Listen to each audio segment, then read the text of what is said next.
Já estamos de volta para o terceiro bloco do Gazeta Entrevista e nesse bloco eu converso com a Miriam Paiva. Ela é analista técnica do SEBRAE e vem nos falar do Encontro Estadual de Agentes de Desenvolvimento, que aconteceu nesta terça-feira e que é um trabalho importante para o desenvolvimento dos municípios. Boa noite, Miriam. Boa noite. Como vai? Tudo bem. Então, para começar, vamos esclarecer sobre a figura do agente de desenvolvimento, que muita gente não sabe qual é o papel desse profissional junto ao município. Com certeza. O agente de desenvolvimento é uma figura que foi criada na lei complementar, uma lei complementar à Constituição, e ele veio justamente para fazer essa ligação entre a municipalidade e os empresários, os micro e pequenos empresários principalmente. Mas é um profissional que é nomeado pelo município, remunerado pelo município. Sim, muitos até nem sabemos assim a remuneração, né? Porque essa é uma atribuição do prefeito. E aí, esse papel dele é o papel de um servidor público. Sim, é um funcionário público, como outro. E nesse encontro desta terça-feira, o que foi discutido? Olha, na realidade, o SEBRAE, por força de convênios, né, que nós temos convênios com a Confederação Nacional dos Municípios, temos convênios com o Tribunal de Contas do Estado do Acre, a AMAC. Então, por força desses convênios, a atribuição de capacitação dos ADs, né, que a gente chama AD, o Agente de Desenvolvimento, ficou a cargo do SEBRAE. Então, nesse dia, o que a gente trabalhou? A gente trabalhou justamente a troca de experiências. Nós trouxemos o Rafael Lucchesi, que é um técnico especialista em desenvolvimento territorial, para justamente colocar para os agentes e para os prefeitos que estiveram presentes conosco, sobre o que pode ser feito para melhorar o desenvolvimento no seu município, para ampliar o desenvolvimento. E aqui no estado do Acre, que nós temos ainda dificuldades em vários setores quando se trata de desenvolvimento, como é que a senhora avalia, né, o papel dos agentes, o que já tem de avanço em relação a isso? Olha, nós temos, inclusive aqui em Rio Branco, nós temos a Central do Empreendedor, lá na Oca, que foi assim uma grande conquista, né, um trabalho de formiguinha mesmo que foi feito. O prefeito Marcos Alexandre, ele foi bem aberto, e o agente de Rio Branco é o Valden, então eles trabalharam muito com isso. Nós temos em Sena Madureira também, tem a Central do Empreendedor, e isso são locais onde o empresário tem um ambiente para ele. Ele vai buscar as informações, os MEI, por exemplo, eles fazem os cadastros dele, a formalização deles dentro nesse espaço. Então, toda a prefeitura tem um espaço para acolher os empresários. E o AD, que é esse personagem de acolhimento. E nos municípios mais isolados, aquele mais para o interior do estado? Olha, eles estão trabalhando muito, porque eles ainda têm a dificuldade, né, por exemplo, tecnológica, né, porque a formalização do MEI, por exemplo, é feito tudo pela internet, e muitos não têm muito acesso à internet. Mas, assim, eles têm trabalhado muito justamente nisso, nesse resgate, né, e na possibilidade de formalização, que é justamente o que vai favorecer o desenvolvimento nos municípios.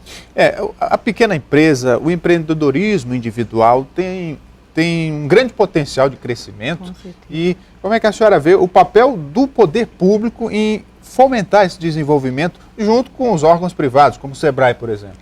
É assim, crucial, né? A gente usa, por exemplo, tem um capítulo da Lei Geral da Micro e Pequena Empresa, que ele trata de compras governamentais. Porque nesse momento, a municipalidade ela tem uma força muito grande, que ela pode pegar o dinheiro que ela tem e trabalhar dentro do próprio município. E é o item que a gente mais fomenta, vamos dizer assim, justamente para poder o dinheiro ficar e circular dentro do município e favorecer aos empresários locais. Nesse item, em relação às compras do governo, que devem ser feitas, ou pelo menos priorizadas no município, né, a senhora aqui no estado do Acre, como é que vê o potencial de crescimento? Tem mercado para isso? A nossa produção é suficiente para dar atendimento à demanda que há? Olha, é justamente essa provocação, né? Tem-se o mercado, tem-se os fornecedores, e esse fomento, essa ampliação desse mercado, que é o importante. Por exemplo, nós temos a agricultura familiar, hoje ela tem vários projetos que o agricultor familiar, o pequeno agricultor, pode estar inserido, né? Ele chega a poder ter o faturamento anual de até R$44 mil. E é justamente fornecendo tanto para a prefeitura quanto para o governo do estado, governo federal, instituições de caridade, programa de aquisição de alimentos, Programa Nacional de Alimentação Escolar, todos esses programas, né? O pequeno produtor, estando inserido nos programas, aqui no estado é a CEAPROF que coordena, ele tem a possibilidade de um faturamento de até 44 mil. Imagina o impacto disso na vida de um pequeno agricultor. É verdade. E a questão da burocracia? Hoje já não é tanta, né? Já melhorou bastante. Inclusive, assim, os MEI, né, que a gente trata, é o microempreendedor individual, hoje ele chega no SEBRAE, lógico, a gente assumiu essa tarefa, né, vamos dizer assim, mas assim, é um programa do governo federal e o SEBRAE auxilia. Mas ele participa de uma capacitação, tem um curso antes, e se ele identificar que realmente ele quer ser um empreendedor, ele já tem alguma atividade, quer se formalizar, ele em 15 minutos ele está com a documentação, certo? A AME, a microempresa e a empresa de pequeno porte, elas demoram um pouco mais. Esse é o projeto, inclusive, do próprio governo federal, é reduzir isso para 5 dias, né? É uma grande ferramenta para o desenvolvimento, tanto do micro, quanto do médio, quanto do grande empreendedor. É a informação, é o conhecimento. Nesse aspecto, ainda falta muito para o nosso empreendedor de dizer assim, está num nível competitivo? Olha, nós temos assim, uma grande dificuldade, né? Até no nosso estado, pelas distâncias, pelas dificuldades até tecnológicas, já citei, a gente está num momento muito favorável. Está todo mundo buscando essas informações e buscando atuar no mercado. Então, acho que nesse momento está completamente favorável a esse desenvolvimento. Só tem que todo mundo trabalhar um pouquinho mais. E o outro item que é fundamental é o capital, né? É o dinheiro para investir. E em relação às linhas de crédito, as taxas de juros, o mercado em si, porque o dinheiro no Brasil ainda é muito caro, né? Nós temos, por exemplo, assim, até por força dessa atuação do SEBRAE, a gente tem conhecimento que, por exemplo, os bancos oficiais, né, tanto a Caixa quanto o Banco do Brasil, eles têm uma linha de crédito específica para os microempresários, principalmente o MEI.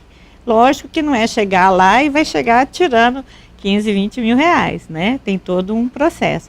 Mas o empresário mantendo, né, essa relação de confiança com o banco, ele vai abrir sua empresa, com pouco tempo ele tem direito a esse microcrédito e ele paga um microcrédito, faz outro, paga um microcrédito, faz outro, e a taxa de juros ela é interessante, ela é bem mais acessível e, como diz, é um dinheiro carimbado. Então, assim, só pode ser usado para isso. Então, o próprio banco, ele tem a necessidade de utilizar esse dinheiro. Para a gente encerrar, Miriam, começamos falando do encontro com os agentes de desenvolvimento, do papel do SEBRAE também. Haverão outros encontros, eu acredito? Olha, nós vamos, como eu já havia falado, os encontros eles são regionais, estaduais, nacionais e até internacionais.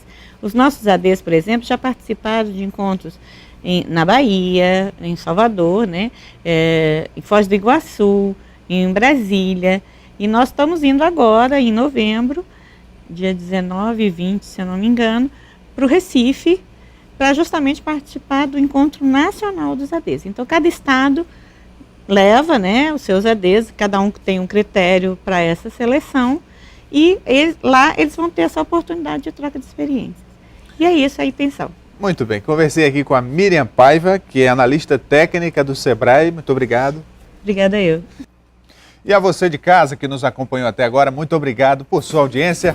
O Gazeta Entrevista de hoje fica por aqui. Para você, uma ótima noite, um forte abraço, até amanhã.